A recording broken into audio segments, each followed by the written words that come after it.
வணக்கம் தலைவா, அனைவருக்கும் இனிய வணக்கம். இன்னைக்கு நம்ம இந்த ஒரு வீடியோவில் எதை பற்றி பார்க்க போகிறோம் அப்படின்னு பார்த்தீங்கன்னா, தமிழக அரசு போக்குவரத்து கழகங்களில் வந்திருக்க சில முக்கியமான தகவல்களை இந்த ஒரு வீடியோ தொகுப்பில் முழுமையாக நம்ம பார்க்கலாங்க.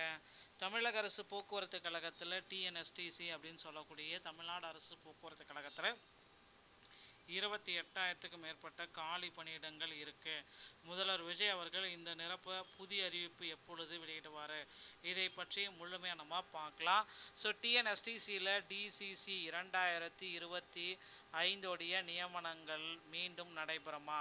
ஸோ இந்த டிசிசியோடைய செய்முறை தேர்வு முடிந்த செய்முறை தேர்வை மீண்டும் நடத்த திட்டங்கள் வச்சுருக்காங்க. அனைவருக்குமே மீண்டும் செய்முறை தேர்வை நடத்தி மீண்டும் ஒரு மதிப்பெண் பட்டியலை வெளியிடலாம், இல்லை மீண்டும் செலெக்ஷன் லிஸ்ட்டை வெளியிடலாம் அப்படின்றாங்க.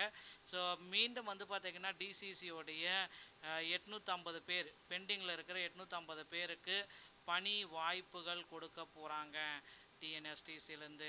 ஸோ இதை பற்றின தகவல் எல்லாமே நம்ம பார்க்கலாம். ஸோ போக்குவரத்து கழகத்தில் மகளிருக்கு உண்டான வெற்றி பயணம்.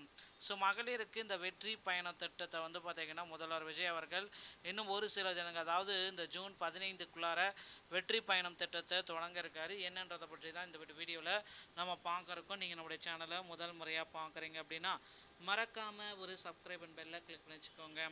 தமிழக அரசு போக்குவரத்து கழகத்தில் புதிய காலி பணியிடங்களுடைய அறிவிப்பை விரைவில் வழங்க இருக்காங்க.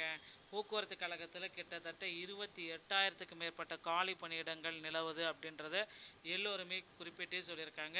இந்த காலி பணியிடங்களை எந்த அளவுக்கு உயர்த்த முடியுமோ அந்த அளவுக்கு பார்த்திங்கன்னா போக்குவரத்து கழகத்தில் உயர்த்தி கொண்டு தான் இருக்காங்க ஒவ்வொரு ஆண்டும்.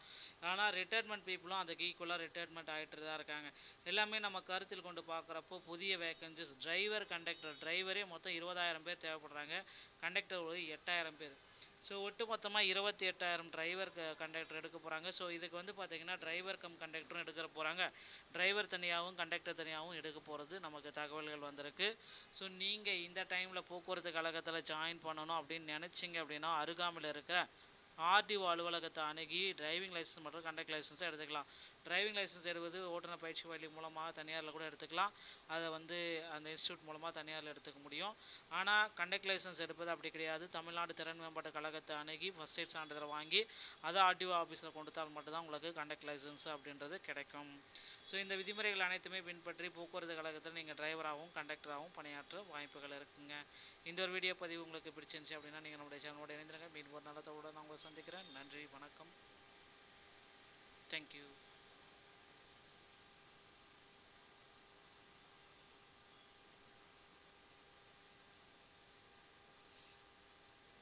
ஸோ போக்குவரத்து கழகத்தில் பார்த்திங்கன்னா இந்த டிசிசி நியமனத்தில் முறைகேடு அப்படின்றத குறிப்பிட்டு சொல்லியிருக்காங்க.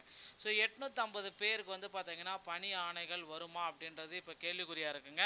ஸோ இந்த 850 பேருக்கு இந்த செகண்ட் அப்பாயின்மெண்ட் ஆர்டர் இல்லைனா பார்த்திங்கன்னா அந்த அனைத்து நபர்களுக்குமே போக்குவரத்து கழகத்தில் செய்முறை தேர்வில் செலக்ட் ஆன அந்த 3,274 பேரில் 2,800 பேருக்குமே பார்த்திங்கன்னா மீண்டும் செய்முறை தேர்வை நடத்துங்கன்னு கோரிக்கை வச்சுருக்காங்க. ஸோ நிறைய முறைகேடுகள் கண்டறியப்பட்டிருக்கு அப்படின்றதே குறிப்பிட்டிருக்காங்க. ஒரு வெளிப்படை தன்மையே இல்லாமல் போக்குவரத்து கழகம் இயங்குது அதையும் குறிப்பிட்டிருக்காங்க. ஸோ இதெல்லாமே கருத்து கொண்டு பார்க்குறப்ப போக்குவரத்து கழகத்தில் ஒரு சில புதிய மாற்றங்கள் வரும் அப்படின்ட்டு எதிர்பார்க்கலாங்க. டிஎன்எஸ்டிசி சம்மந்தமான செய்திகள் அனைத்தையும் உடனுக்குடன் நீங்கள் நம்முடைய சேனலோட இணைந்திருக்க மீண்டும் நல்ல தகவல் நாங்கள் சந்திக்க